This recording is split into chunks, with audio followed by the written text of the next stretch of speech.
പുലരിക്കായി മാറി മറയേണ്ടതോർത്ത്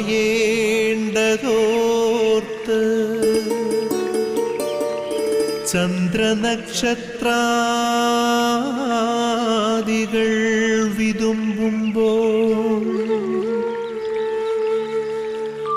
മാറ്റമില്ലാതെങ്ങും വിരാജിക്കും ദൈവമേ, അങ്ങയെ വാഴ്ത്തുന്നു ഞങ്ങൾ. ഉദിച്ചെങ്ങും പ്രഭതൂകും പാരിലെ സൂര്യരശ്മിയേക്കാൾ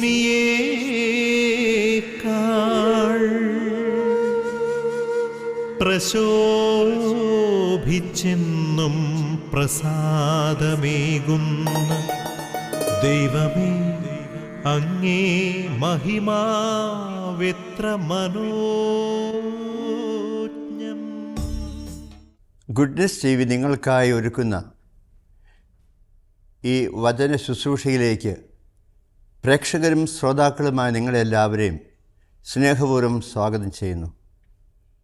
പ്രിയപ്പെട്ടവരെ, നമുക്ക് ഈ സമയത്തെ തമ്പുരാനെ പ്രത്യേകമായി സമർപ്പിച്ച് ഒരു ദൈവിക സ്പർശം നമുക്ക് ലഭിക്കാനായിട്ട് നമ്മുടെ ആത്മാവിനെ, മനസ്സിനെ, ഹൃദയത്തെ, ചിന്തകളെയൊക്കെ ദൈവം തൊടാൻ ഇടയാകുന്നതിന് വേണ്ടി പ്രാർത്ഥിച്ചുകൊണ്ട് അവയെല്ലാം നമുക്ക് കർത്താവിന് സമർപ്പിക്കാം. സങ്കീർത്തനം 34:8 കർത്താവ് എത്രയോ നല്ലവനാണെന്ന് നിങ്ങൾ തന്നെ അനുഭവിച്ചറിയുവൻ. കർത്താവ് എത്രയോ നല്ലവനാണെന്ന് നിങ്ങൾ തന്നെ അനുഭവിച്ചറിയുവൻ. എല്ലാം ഒരു ദൈവാനുഭവമാക്കി മാറ്റാൻ നമ്മളെക്കൊണ്ടാവും. കർത്താവ് നമ്മളെ തൊടുന്ന അനുഭവത്തിലേക്ക് നമ്മൾ വരുമ്പോൾ അതല്ലേ ഏറ്റവും വലിയ ദൈവാനുഭവം എന്ന് പറയുക. അതുപോലെ തന്നെ 34-ാം സങ്കീർത്തനം 18-ാമത്തെ വാക്യത്തിൽ കർത്താവ് സമീപസ്ഥനാണ്, നമ്മളോടൊപ്പമുണ്ട്, കൂടെയുണ്ട്, നമ്മളിലുണ്ട്. അതുകൊണ്ട് നമ്മളോട് കൂടെ ആയിരിക്കുന്ന കർത്താവിൻ്റെ ആ സ്പർശനത്തിന് വേണ്ടി നമുക്ക് നമ്മുടെ ഹൃദയങ്ങളെ, മനസ്സുകളെയൊക്കെ സമർപ്പിച്ച് ഒരു നിമിഷം കണ്ണുകളൊക്കെ അടച്ച് പ്രാർത്ഥനാപൂർവ്വം നമുക്ക് ഒരുമിച്ച് പ്രാർത്ഥിക്കാം. കർത്താവായ ഈശോയെ, അങ്ങ് ഞങ്ങൾക്ക് നൽകിയ ഈ ദിവസത്തെ ഓർത്ത് നന്ദി പറഞ്ഞുകൊണ്ട് ഞങ്ങൾ ഈ ദിവസത്തിൻ്റെ എല്ലാ കാര്യങ്ങളും അങ്ങേക്ക് സമർപ്പിക്കുന്നു. അങ്ങ് എല്ലാത്തിനെയും തൊടണമേ. അങ്ങ് തൊടുന്നത് ആശീർവദിക്കപ്പെടുമെന്ന് ഞങ്ങൾക്കറിയാവുന്നത് കൊണ്ട് അങ്ങയുടെ കരസ്പർശനത്തിന് വേണ്ടി ഞങ്ങൾ ദാഹപൂർവ്വം കാത്തിരിക്കുന്നു. ഞങ്ങളുടെ മനസ്സുകളെയും, ഞങ്ങളുടെ ചിന്തകളെയും, ഞങ്ങളുടെ ഓർമ്മകളെയും, ഞങ്ങളുടെ അധരങ്ങളെയും, നാവിനെയും ഒക്കെ കർത്താവെ തൊട്ട് നിൻ്റെ വചന ശുശ്രൂഷകളിലൂടെ ഞങ്ങൾക്ക് കൂടി ദൈവ അനുഭവം ഉണ്ടാകാൻ ഇടയാക്കുന്ന ഞങ്ങൾ പ്രാർത്ഥിച്ചുകൊണ്ട് ഞങ്ങൾ ഈ ശുശ്രൂഷയെ ഈ പ്രഭാതത്തിൽ അങ്ങേക്ക് സമർപ്പിക്കുന്നു. പ്രത്യേകമായി ദൈവത്തിൽ നിന്ന് അകന്നു കഴിഞ്ഞ് ഞങ്ങളുടെ സഹോദരങ്ങളെ ഞങ്ങൾ ഓർത്തൊരു നിയോഗം പോലെ അവരെയൊക്കെ തൊടുന്ന അനുഭവത്തിലേക്ക് വരുന്ന, ദൈവാനുഭവത്തിലേക്ക് വരുന്ന അനുഭവം അവർക്ക് ലഭിക്കാൻ വേണ്ടി അങ്ങനെയുള്ളവരെ ഞങ്ങൾ ഓർത്ത് പ്രത്യേകമായിട്ട് പ്രാർത്ഥിക്കുന്നു. പരിശുദ്ധ അമ്മേ മാതാവേ, ഞങ്ങൾക്ക് വേണ്ടി പ്രത്യേകം പ്രാർത്ഥിക്കണമേ. നന്മ നിറഞ്ഞ മറിയമേ സ്വസ്തി, കർത്താവ് അങ്ങയോടുകൂടെ സ്ത്രീകളിൽ അങ്ങ് അനുഗ്രഹിക്കപ്പെട്ടവളാകുന്നു. അങ്ങയുടെ ഉദരഫലമായ ഈശോ അനുഗ്രഹിക്കപ്പെട്ടവനാകുന്നു. പരിശുദ്ധ മറിയമേ തമ്പുരാൻ്റെ അമ്മേ, പാപികളായ ഞങ്ങൾക്ക് വേണ്ടി എപ്പോഴും ഞങ്ങളുടെ മരണസമയത്തും കർത്താവിനോട് അപേക്ഷിക്കണമേ. ആമേൻ. തൂമഞ്ഞിൽ വിടരും പുഷ്പസുഗന്ധമെത്രയോ ഹൃദ്യം, പരിമളത്തിനുറവയാം നറുസൗരഭ്യമാകട്ടെ ഞങ്ങളുമീ മണ്ണിൽ.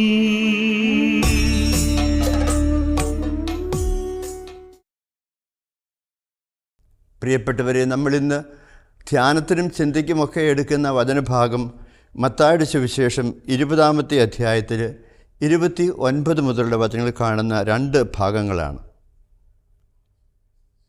യേശു ആ വഴി കടന്നു പോകുന്നുവെന്ന് കേട്ടപ്പോൾ വഴിയരികിലിരുന്ന 2 അന്ധന്മാർ ഉച്ചത്തിൽ നിലവിളിച്ചു, കർത്താവേ, ദാവീദിൻ്റെ പുത്ര, ഞങ്ങൾ കനിയണമേ എന്ന് പ്രാർത്ഥിച്ചു. യേശു ഉള്ളലിഞ്ഞ് അവരുടെ കണ്ണുകളെ സ്പർശിച്ചു. തൽക്ഷണം അവർക്ക് കാഴ്ച കിട്ടി. അവരും അവനെ അനുഗമിച്ചു. 2 അന്ധന്മാരുടെ കണ്ണുകളിൽ തൊട്ട് അവരുടെ കണ്ണുകൾക്ക് സൗഖ്യം കൊടുത്ത് അവരെ കാഴ്ചയുള്ളവരാക്കി മാറ്റുന്ന ഏറ്റവും മനോഹരമായ, എല്ലാവർക്കും സന്തോഷം നൽകുന്ന ഒരു അത്ഭുതമാണ് നമ്മൾ ഇന്ന് തിരുവചനത്തിലൂടെ ലഭിച്ചത് നമ്മൾ ഓർക്കുന്നു. നമുക്കറിയാം, ഒരുപാട് യഹൂദ നിയമങ്ങൾ അന്നത്തെ കാലത്തുണ്ടായിരുന്നു. നമ്മൾ നിയമാവർത്തന പുസ്തകം വായിക്കുകയാണെങ്കിൽ നമുക്ക് അത്ഭുതം തോന്നും. എത്ര കാർക്കശ്യത്തോടെയാണ് ഈ യഹൂദന്മാർ അവർക്ക് കിട്ടിയിരുന്ന തോറായിലെ നിയമങ്ങളൊക്കെ കൃത്യതയോടുകൂടി പാലിച്ചിരുന്നത് എന്ന് നമുക്ക് വളരെ മനോഹരമായിട്ട് മനസ്സിലാക്കാൻ പറ്റും. 14-ാമത്തെ അധ്യായം മുതൽ 22-ാം അധ്യായം തുടർന്ന് അങ്ങനെ വായിക്കുകയാണെങ്കിൽ കുറേയേറെ നിയമങ്ങൾ കാണാൻ സാധിക്കും. ഭക്ഷണകാര്യങ്ങൾക്ക് വളരെ കാർക്കശ്യത്തോടെ അവർ നിയമങ്ങൾ പാലിച്ചിരുന്നു. ചില മൃഗങ്ങളെ തിന്നാൻ കൊള്ളാം, ചിലതിനെ കൊള്ളില്ല, അല്ലെങ്കിൽ ചിലതിനെ തൊടാൻ പറ്റില്ല, ചിലതിനെ ഉപയോഗിക്കാൻ പറ്റില്ല. അങ്ങനെ മൃഗങ്ങളെ സംബന്ധിച്ച് ഒരുപാട് നിയമങ്ങൾ. മനുഷ്യനെക്കുറിച്ച് പറയേണ്ടതില്ല. മനുഷ്യൻ്റെ കാര്യങ്ങളിലാണെങ്കിൽ ഒരുപാട് കാര്യങ്ങൾ നിയമങ്ങളാക്കി വെച്ചിരിക്കുകയാണ്.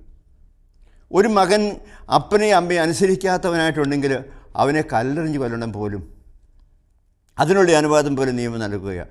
ഒരു സ്ത്രീ പാപിനിയായി പിടിക്കപ്പെട്ട സംഭവം നമ്മൾ യോഹന്നാൻ്റെ സുവിശേഷം 8-ാമത്തെ അധ്യായത്തിൽ കാണുന്നതാണ്. അവളെ കല്ലെറിഞ്ഞ് കൊല്ലണമെന്നാണ് പറയുക. അങ്ങനെ കർശനമായ നിയമങ്ങളിലൂടെ ജനങ്ങളെ വരിഞ്ഞു മുറുകെ കെട്ടി ഈ നിയമാവർത്തന പുസ്തകത്തിലെ നിയമങ്ങളൊക്കെ അനുസരിപ്പിച്ച് ഒരുതരം നിയമത്തിൻ്റെ ബന്ധനത്തിലേക്ക് കൊണ്ടുപോകുന്ന ഒരു ശക്തമായ നടപടിക്രമങ്ങളൊക്കെ നമ്മൾ അവരുടെ ജീവിതത്തിൽ കാണുന്നുണ്ട്. നമുക്കറിയാം, ലൂക്കായുടെ സുവിശേഷം 10-ാമത്തെ അധ്യായം വരുമ്പോൾ അതിനകത്ത് ഒരു പുരോഹിതനും ലേവായനുമൊക്കെ കടന്നു പോകുക. ഒരു മനുഷ്യൻ വഴിയിൽ വീണ് കിടക്കുകയാണ്. അവൻ മരിച്ചോ ഇല്ലെന്നറിയില്ല. പുരോഹിതനും അതിങ്ങനെ സൂക്ഷിച്ച് നോക്കിയിട്ട് വിട്ടുപോയി. കാരണം അവൻ ബലിയർപ്പിക്കാൻ പോവുകയാണ്. ശവശരീരത്തെ തൊട്ട് കഴിഞ്ഞാൽ പിന്നെ അവൻ അശുദ്ധനായി പോലും. അതുകൊണ്ട് വിട്ടുപോവുകയാണ്, അവിടെ നിൽക്കുന്നില്ല. ലേവായനും അതുപോലെ തന്നെ. അവനും അവൻ്റെ അനുദിന കർമ്മങ്ങൾക്കൊക്കെ വേണ്ടി പോകുന്ന വ്യക്തിയായിരുന്നു.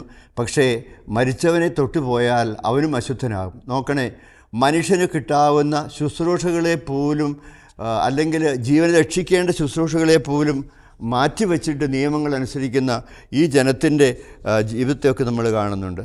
അങ്ങനെ വന്നു കഴിയുമ്പോൾ ഒരുപാട് കാർക്കശ്യപ്പെട്ട നിയമങ്ങൾ. മത്തായിയുടെ സുവിശേഷം 12:12 നമ്മൾ വായിക്കുമ്പോൾ നമ്മളൊക്കെ കാണുന്ന വിലപ്പെട്ട ഒരു മനുഷ്യ ദർശനമാണ്.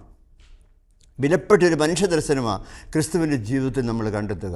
മനുഷ്യനെ മനുഷ്യനായിട്ട് കാണുക, അവൻ്റെ പ്രതിസന്ധികളിൽ അവനെ സഹായിക്കുക, അതിന് നിയമമൊന്നും തടസ്സമായി നിൽക്കരുത് എന്ന് കർശനമായ താക്കീത് നമുക്ക് നൽകുന്ന കർത്താവിൻ്റെ സുവിശേഷം നമ്മൾ കണ്ടെത്തുന്നുണ്ട്.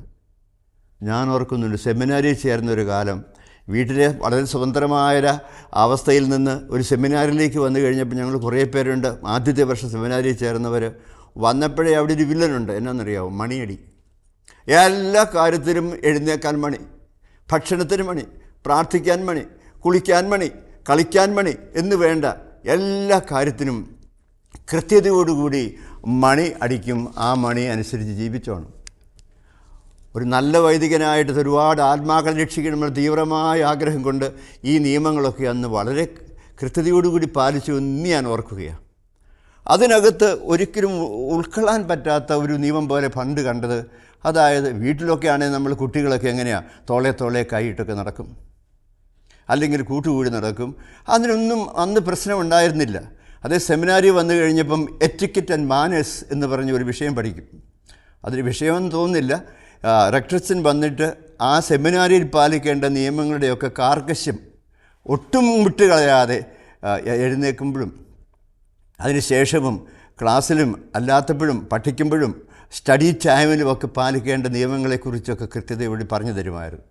അതിനുശേഷം കുറേ മാനേഴ്സൊക്കെ ഉണ്ട്. ഭക്ഷണം കഴിക്കുമ്പോൾ എന്തെല്ലാം മാനേഴ്സ് നമ്മൾ സൂക്ഷിക്കണം. ഒരാളുടെ മുറിയിൽ ചെല്ലുമ്പോൾ അയാളെ കാണാൻ ചെല്ലുകയാണെങ്കിൽ മുട്ടിയിട്ട് may I come in please എന്ന് ചോദിക്കുന്ന ആ ചോദിച്ചുകൊണ്ട് ഒരാളുടെ മുറിയിൽ പോലും കയറാൻ, അങ്ങനെയുള്ള നിയമങ്ങളൊക്കെ വളരെ കാർക്കശ്യത്തോടെയൊക്കെ അനുസരിച്ച് ജീവിച്ച ഒരു കാലഘട്ടം ഞാനിപ്പോൾ ഓർക്കുന്നുണ്ട്. നല്ലതാണ് അത്. ഡിസിപ്ലിന്, അച്ചടക്കം പഠിക്കാൻ ഇതൊക്കെ നല്ലതായിരുന്നു. അങ്ങനെ സെമിനാർ ജീവിതം അച്ചടക്കത്തിൻ്റെയും കൃത്യതയുടെയും ഒക്കെ ഒരു കാലഘട്ടമായിരുന്നു. ഇന്നും അതൊക്കെ അവശേഷിച്ച് നിൽക്കുന്നുണ്ട് ജീവിതത്തിൽ എന്ന് മറക്കുന്നില്ല. ഇത് നല്ലതാണ്. അതുകൊണ്ട് ഞാൻ ഓർക്കുക, നമുക്കൊക്കെ ധാരാളം വൈദികരെ ആവശ്യമുണ്ട്. നമ്മുടെ നാട്ടിൽ മാത്രമല്ല, പുറത്തും മിഷൻ പ്രദേശങ്ങളിലും രാജ്യങ്ങളിലുമൊക്കെ ജോലി ചെയ്യാൻ ധാരാളം പ്രേക്ഷിതരെ, മിഷണറിമാരെ നമുക്ക് ആവശ്യമുണ്ട്. അതുകൊണ്ട് നമുക്കൊരു രണ്ടാമത്തെ നിയോഗം പോലെ എന്തുകൊണ്ട് സെമിനാരിക്കാരെ ഓർത്ത് പ്രാർത്ഥിച്ചുകൂടാ? നിങ്ങളുടെയൊക്കെ ഭവനങ്ങളും ധാരാളം മക്കൾ ദൈവവേലയ്ക്ക് പോകട്ടെ.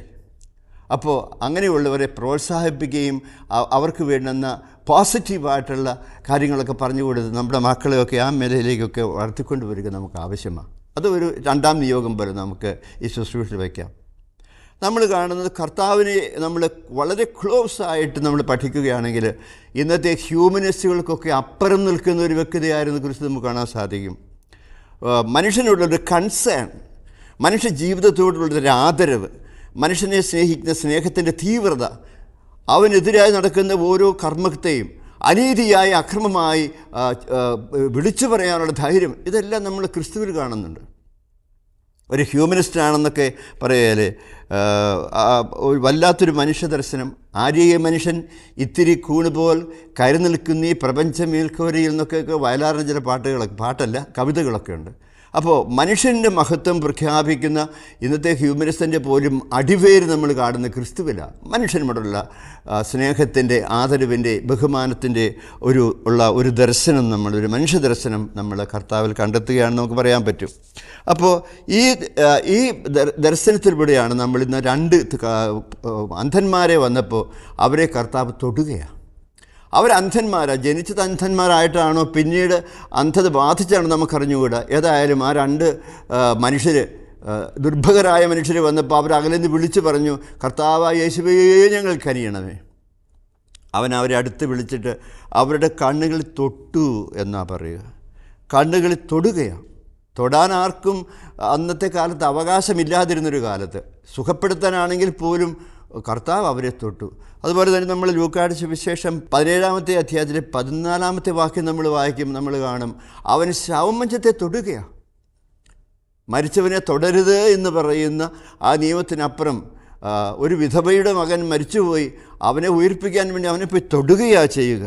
അപ്പോൾ ഞാൻ ഓർക്കും, ഇന്നത്തെ കാലത്ത് നമുക്ക് നമ്മുടെ കുട്ടികൾക്ക് കൊടുക്കുന്ന ചില നിർദ്ദേശങ്ങൾ, ഗുഡ് ടച്ച്, ബാഡ് ടച്ച് എന്നൊക്കെ പറഞ്ഞ് ഇന്ന് കുറേ പാഠങ്ങളൊക്കെ പഠിപ്പിക്കുന്നുണ്ട്. നല്ലതാണത്, മോശമാണെന്നല്ല ഞാൻ പറയാം. പക്ഷേ അതിനപ്പുറം നമുക്ക് മനുഷ്യരെ തൊടേണ്ട ഒരുപാട് കാര്യങ്ങളുണ്ട്. അത് നമ്മുടെ നാവ് കൊണ്ടാകാം, നമ്മുടെ സംസാരം കൊണ്ടാകാം, നമ്മുടെ നോട്ടം കൊണ്ടാകാം. നമുക്കൊരുപാട് പേരെ നമ്മുടെ ജീവിതത്തിൽ തൊടാനുണ്ട്, അവരെ സുഖപ്പെടുത്താനുണ്ട്, അവരുടെ ദൈന്യതയിൽ പങ്കുചേരാനുണ്ട്. അങ്ങനെ വരുമ്പോൾ നമ്മൾ ഈ ഗുഡ് ടച്ചും ബാഡ് ടച്ചും ഒക്കെ അറിഞ്ഞിരിക്കുന്നത് നല്ലതാണ്. അതേസമയം നമുക്കൊരുപാട് ഗുഡ് ടച്ചസ് ഒക്കെ ഉണ്ട്, നല്ല സ്പർശനങ്ങൾ നമുക്ക് കൊടുക്കാൻ പറ്റും എന്ന് നമ്മൾ ഓർക്കുകയാണ്. അപ്പോൾ ഈ തമ്പുരാൻ നമ്മളെ തൊടുന്ന ഒരു അനുഭവത്തിലേക്ക് നമുക്ക് വരാൻ പറ്റില്ലേ? പ്രത്യേകിച്ച് നമ്മുടെ ആധ്യാത്മിക ജീവിതത്തിൽ അതിന് പിൻബലമായി നിൽക്കുന്നത് തമ്പുരാൻ തൊടുന്നൊരു അനുഭവമാണ്. ഞാൻ ഒരിക്കൽ ഒരു നഴ്സസ്മാരുടെ ഒരു ധ്യാനത്തിന് സഹകരിക്കാൻ പോയി. ഞങ്ങൾ 2-3 പേരുണ്ട് ക്ലാസ് എടുക്കാനൊക്കെ. എൻ്റെ ഒരു 1000-ഓളം നേഴ്സുമാർ വന്നിട്ടുണ്ട്. അപ്പോൾ എല്ലാവർക്കും എല്ലാ സമയം ക്ലാസ്സിലിരുന്നു. ഞാൻ ആ ഏറ്റവും താഴത്തെ അറ്റത്ത്, ആ ഹോളിൽ താഴത്തെ അറ്റത്തിരുന്നപ്പോൾ ക്ലാസ് എടുത്തുകൊണ്ടിരുന്ന ഒരു വ്യക്തി പറഞ്ഞു, തോമസ് അടയാളത്തിന് താഴെ ഇരിപ്പുണ്ട്, നിങ്ങൾക്ക് ആർക്കെങ്കിലും മാനസികമായിട്ട് ഈ ധ്യാനം കൂടാൻ ബുദ്ധിമുട്ടുള്ള എന്തെങ്കിലും ചിന്ത കിടപ്പുണ്ടെങ്കിൽ അച്ഛൻ്റെ അടുത്ത് പറഞ്ഞ് തലയ്ക്ക് വെച്ച് പ്രാർത്ഥിച്ചിട്ട് വരാൻ പറഞ്ഞു. ഞാൻ നോക്കുമ്പോൾ നമ്മുടെ ഈ ധ്യാനത്തിനൊക്കെ കുമ്പസാരിക്കാൻ വേണ്ടി ആളുകൾ ഇങ്ങനെ ക്യൂ നിൽക്കുന്നില്ല, കുറേ കുട്ടികൾ ക്യൂ നിൽക്കുക. അപ്പോൾ വരുന്നവരൊക്കെ പറയുന്നത്, അച്ഛാ എനിക്ക് ഈ നേഴ്സിംഗ് ജോലി ഇഷ്ടമുള്ള ഒന്നല്ല, മറിച്ച് ഞാനത് ഏറ്റെടുത്തത് എൻ്റെ പപ്പയും മമ്മിയും പറഞ്ഞിട്ട് ആ ചെറുക മുറിച്ച് വല്ല വിദേശങ്ങളിലൊക്കെ പോയാൽ കൂടുതൽ സാമ്പത്തിക നേട്ടം കൊണ്ടാകുമല്ലോ, അതുകൊണ്ട് എനിക്ക് ഈ ജോലി ഇഷ്ടമില്ല. ഞാൻ പിറ്റേ എൻ്റെ ക്ലാസ്സിന് കയറിയപ്പോൾ ഞാൻ നഴ്സസ്മാരല്ലേ എൻ്റെ മുമ്പിലിരിക്കും. ഞാൻ പറഞ്ഞു, നിങ്ങൾ ചെയ്യുന്ന മഹത്തായ സേവനം, ജോലി എന്ന് പറയുന്നത് കർത്താവിൻ്റെ സൗഖ്യദായക ശുശ്രൂഷ ഈ ഭൂമിയിൽ തുടരുന്നതാണ്. അപ്പോൾ അതേക്കുറിച്ച് ഞാൻ പറഞ്ഞു, തമ്പുരാൻ ഒരുപാട് പേരെ തൊട്ടതുപോലെ തൊടാൻ, ഒത്തിരി പേർക്ക് സൗഖ്യം കൊടുക്കുന്നവരെ സൗഖ്യം കൊടുക്കാൻ ദൈവം നിങ്ങളെ വിളിച്ചിരിക്കുന്ന മഹത്തായ ഒരു ദൈവവിളിയാണ് ഈ നഴ്സ് ശുശ്രൂഷയുടെ പിറകിലുള്ളത് എന്നെല്ലാം പറഞ്ഞ് ഞാൻ ക്ലാസ്സൊക്കെ എഴുതി. അത് കഴിഞ്ഞപ്പോൾ ഒരു യാദൃശ്യമായിട്ടൊരു പെൺകുട്ടി എൻ്റെ അടുക്ക് വന്ന് പറഞ്ഞു, അച്ഛാ ഇന്നാണ് എനിക്ക് എൻ്റെ ജീവിതത്തെക്കുറിച്ച്, നേഴ്സിംഗ് ജീവിതത്തെക്കുറിച്ച് കൂടുതൽ വെളിച്ചം കിട്ടിയത്. ഇതൊരു കൃപയാണെന്ന്, എൻ്റെ കർത്താവിൻ്റെ സൗഖ്യദായക ശുശ്രൂഷ തുടരുന്ന ജോലിയാണ് എന്ന് എനിക്ക് കിട്ടിയ ഒരു വെളിച്ചത്തിൽ നിന്ന് എൻ്റെ ജീവിതം പാടെ മാറിപ്പോയി. ഞാൻ സ്നേഹിക്കാൻ തുടങ്ങി ഈ ജീവിതത്തെ എന്ന്. അപ്പോൾ നമ്മൾ ഓർക്കണം, അത് നഴ്സുമാരൊക്കെ ചെയ്യുന്ന ഏറ്റവും മഹത്തായ ഒരു ശുശ്രൂഷയാണ്. ഇത് മാത്രം ഒരു ജോലിയായിട്ട് മാത്രം കാണല്ലേ. ഏതെങ്കിലും നഴ്സുമാർ ഈ സമയത്ത് കേൾക്കുന്നുണ്ടെങ്കിൽ നിങ്ങൾ ഓർക്കണം, നിങ്ങൾ ചെയ്യുന്ന ജോലിയല്ല, മറിച്ച് കർത്താവിന് സൗഖ്യദായക ശുശ്രൂഷ അവൻ തൊട്ട് സുഖപ്പെടുത്തിയതുപോലെ ഒരുപാട് ആളുകളെ നിങ്ങളുടെ കരസ്പർശനം കൊണ്ടും നിങ്ങളുടെ ശുശ്രൂഷ കൊണ്ടും നിങ്ങൾ കൊടുക്കുന്ന മരുന്ന് കൊണ്ടുമൊക്കെ നിങ്ങൾ തൊടുകയാണ്. അപ്പം നമുക്കങ്ങനെ ഒരുപാട് പേരെ തൊട്ട് അനുഗ്രഹിക്കാനുണ്ട്. നമുക്ക് തമ്പുരാനോട് പ്രാർത്ഥിക്കണം, നമ്മളെയൊക്കെ തൊടണം. ദൈവം തൊട്ട മനുഷ്യരാവുക, ദൈവത്തിൻ്റെ കരസ്പർശനം കിട്ടിയ മനുഷ്യരായിത്തീരുക. അത് ആത്മാവിൽ കിട്ടണം. അപ്പോൾ അത് ആധ്യാത്മിക ജീവിതത്തിന് ശക്തിയായിട്ട് മാറും. അത് മനസ്സിൻ്റെ തലങ്ങളിലേക്ക് കടന്നു വരുമ്പോൾ ഒത്തിരി സൗഖ്യമായും സന്തോഷമായിട്ടും മാറും. അതുകൊണ്ട് മനസ്സാക്ഷി ശുദ്ധീകരിക്കട്ടെ. അത് നമ്മുടെ വിശുദ്ധ കുർബാന സ്വീകര്യത്തിന് ഒരു പ്രാർത്ഥന ചൊല്ലാറുണ്ട്. അത് കർത്താവേ, നിൻ്റെ ശരീരത്താൽ ഞങ്ങളുടെ ശരീരങ്ങളെ വിശുദ്ധീകരിക്കണമേ, നിൻ്റെ അമൂല്യ രക്തത്താൽ ഞങ്ങളുടെ കടങ്ങൾ മായ്ക്കണമേ, നിങ്ങളുടെ അനുഗ്രഹത്താൽ മനസ്സാക്ഷിയെ നിർമ്മലമാക്കുകയും ചെയ്യണമേ. ഒരുപാട് നമുക്ക് ഈ ദൈവികമായ സ്പർശനം ആവശ്യമുണ്ട്. ദൈവം നമുക്ക് ഒരുക്കിയിരിക്കുന്ന ഒരുപാട് സാഹചര്യങ്ങളില്ലേ. ദൈവത്തിൻ്റെ വചനം അതെന്തുമാത്രം നമ്മളെ തൊടേണ്ടതാണ്. പക്ഷേ നമ്മൾ അത്രയും സീരിയസ് ആയിട്ട് ഗൗരവപൂർവ്വം ദൈവത്തിൻ്റെ വചനങ്ങൾ എടുക്കുന്നില്ല. നമുക്ക് എന്തുമാത്രം ധ്യാന സെൻറ്ററുകളുണ്ട്. ഈ ധ്യാന സെൻറ്ററുകളിലൊക്കെ നമ്മൾ പലപ്പോഴും പോകാൻ മടി കാണിക്കാറുണ്ട് എന്ന് തോന്നുന്നു. അല്ല, നമുക്ക് ദൈവത്തിൻ്റെ സ്പർശനം കിട്ടുന്നത് നമ്മളൊക്കെ നമ്മുടെ മുരിങ്ങൂർ ധ്യാന സെൻറ്ററൊക്കെ ശക്തമായിട്ട് പ്രവർത്തിക്കുന്ന ഒരു കാലത്തൊക്കെ ഞാനൊക്കെ അവിടെ പോകാറുണ്ടായിരുന്നു സഹായിക്കാനൊക്കെ ആയിട്ട്. എത്രയോ ആളുകളെ തമ്പുരാൻ തൊടുന്നത് കണ്ടു നിന്നിട്ടുണ്ട്. കണ്ണിക്കൂടെ കണ്ണുനീര് ഒഴുകിയിട്ടുണ്ട് കണ്ടു നിൽക്കുമ്പോൾ. അപ്പോൾ അങ്ങനെ തൊട്ട മനുഷ്യരെല്ലാം ദൈവത്തിൻ്റെ മനുഷ്യരായി. ഈ കണ്ണിൽ നിന്ന് ചിദംബലുകൾ അടർന്നു വീണു എന്ന് പൗലോസിനെ കുറിച്ച് പറയുന്നില്ലേ. ശാവോൾ മാനസാന്തരപ്പെട്ട് മാമോദീസ സ്വീകരിച്ചു കഴിഞ്ഞപ്പം അവൻ്റെ കണ്ണുകളിൽ നിന്ന് ചിദംബല് പോലുള്ള എന്തോ അടർന്നു വീഴും എന്നാ പറയും. ഈ അടർന്നു വീണത് ദൈവത്തിൻ്റെ കരസ്പർശനം കൊണ്ടാണ്. ദൈവം തൊടുന്ന മനുഷ്യരായിത്തീരുക, അല്ലെങ്കിൽ ദൈവം തൊട്ട മനുഷ്യരായിത്തീരുക. ദൈവം തൊട്ട ഒരു കുടുംബനാഥൻ, ദൈവം തൊട്ട ഒരു കുടുംബനാഥ, ദൈവം തൊട്ട ഒരു യുവാവ്, ഒരു യുവതി, ഒരു മകൻ, ഒരു മകൾ എന്നൊക്കെ പറഞ്ഞ ധാരാളം അർത്ഥങ്ങളൊക്കെ ഉണ്ട് എന്ന് നമുക്കറിയാം. അതുകൊണ്ട് തമ്പുരാനെ, ആ 2 അന്ധന്മാരെ നീ തൊട്ടതുപോലെ എന്നെ ഒന്ന് തൊടണമേ എന്ന് നമുക്കിന്ന് പ്രത്യേകമായിട്ട് പ്രാർത്ഥിക്കാം. ദൈവം തൊട്ട അനുഭവങ്ങളെ പങ്കുവെക്കാനും കൂടി നമുക്കാകട്ടെ. പ്രത്യേകിച്ച് ഈ കാലഘട്ടങ്ങളിലൊക്കെ ദൈവം രൂപാന്തരപ്പെടുത്തിയ മനുഷ്യർ ഈ സമൂഹത്തിൽ ജീവിക്കുമ്പോൾ അവരാണ് ഏറ്റവും വലിയ സാക്ഷ്യം എന്ന് പറയുന്നത്. അതുകൊണ്ട് നമുക്ക് കണ്ണുകളൊക്കെ അടച്ച് ഒരു നിമിഷം പ്രാർത്ഥിക്കാം. നല്ല തമ്പുരാനെ, ദൈവസ്പർശം ഏറ്റ ദൈവിക മനുഷ്യരായി ജീവിക്കുവാനുള്ള ഒരുപാട് സാഹചര്യങ്ങൾ നീ ഞങ്ങളുടെ സമൂഹത്തിൽ ഞങ്ങൾക്കായി തുറന്നു വച്ചിട്ടുണ്ട്. അതെല്ലാം ഉപയോഗപ്പെടുത്തി ദൈവം തൊട്ട മനുഷ്യരായി ജീവിക്കാൻ, ഞങ്ങളുടെ കണ്ണുകളൊക്കെ തുറക്കപ്പെടാൻ, ഞങ്ങളുടെ നാവുകളുടെ കെട്ടുകളൊക്കെ അഴിയാൻ, ഞങ്ങളുടെ ഹൃദയത്തിന് മാറ്റം വരാൻ, ഞങ്ങളുടെ ജീവിതത്തിൽ വലിയ വ്യത്യാസങ്ങളൊക്കെ ഉണ്ടാകാൻ ഇടയാക്കണം. ഞങ്ങൾ പ്രത്യേകമായി അങ്ങയോട് പ്രാർത്ഥിക്കുന്നു. അങ്ങയുടെ കാൽക്കൽ നമസ്കരിച്ച ആ 2 അന്ധന്മാരെ പോലെ അങ്ങയുടെ തൃപ്പാദങ്ങൾ നമസ്കരിച്ചുകൊണ്ട് ഞങ്ങളെയും ഒന്ന് തൊടണമേ എന്ന് ദൈവം തൊട്ട മനുഷ്യരായി ജീവിക്കാൻ വേണ്ട അനുഗ്രഹം ഞങ്ങളിലേക്ക് വർഷിക്കണമെന്ന് ഞങ്ങൾ പ്രാർത്ഥിക്കുന്നു. ആമേൻ. ആബാ പിതാവേ, സ്നേഹാഗ്നിയാൽ ജ്വലിക്കട്ടെ മക്കളാ ഞങ്ങളെല്ലാം.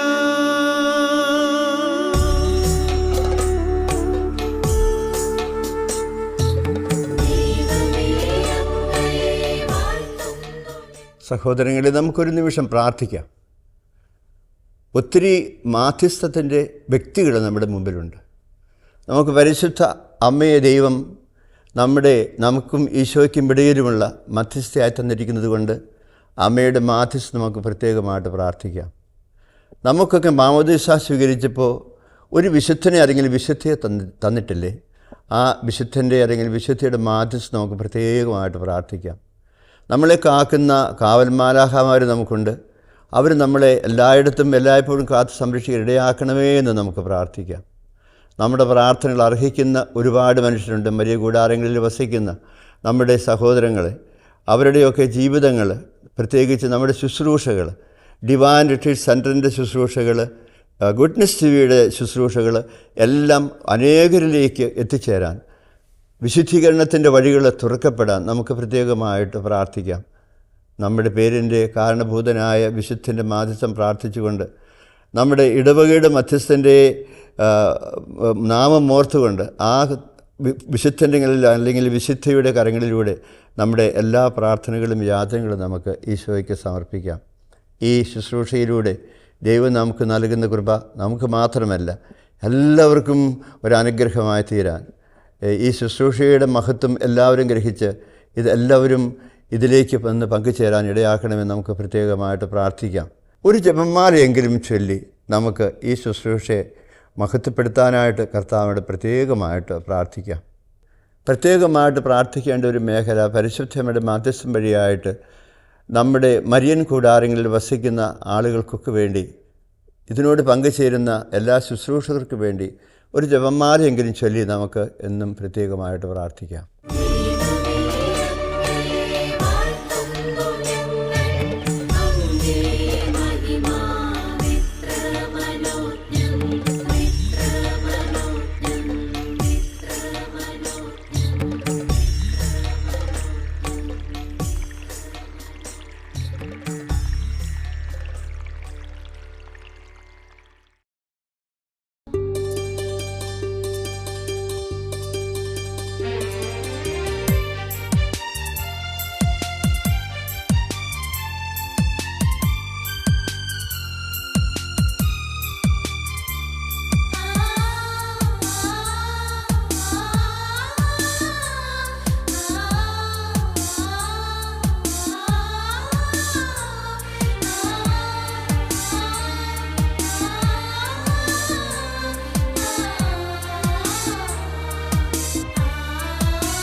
നമുക്ക് സഭയോട് ചേർന്ന് പ്രാർത്ഥിക്കാം.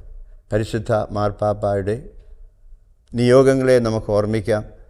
എല്ലാ മെത്രാന്മാരോടും വൈദികരോടും സന്യസ്തരോടും സമർപ്പിതരോടും ആത്മായ പ്രേക്ഷിതരോടും പ്രത്യേകിച്ച് ഈ ശുശ്രൂഷയിൽ പങ്കെടുക്കുന്ന എല്ലാവരോടും ചേർന്ന് നമുക്ക് കർത്താവിൻ്റെ ആശീർവാദത്തിന് വേണ്ടി ശിരസ്സുകൾ നമിക്കാം. കരങ്ങൾ കൂപ്പി കണ്ണുകളടച്ച് ത്രിയേക ദൈവത്തിൻ്റെ അനുഗ്രഹം സ്വീകരിക്കാനായിട്ട് നമുക്കൊരുങ്ങാം.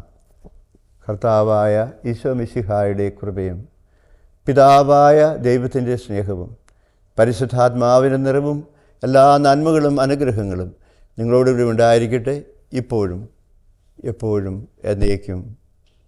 ആമേൻ. ഒരു നല്ല ദിനം നിങ്ങൾക്കിന്ന് ആശംസിക്കുകയാണ്.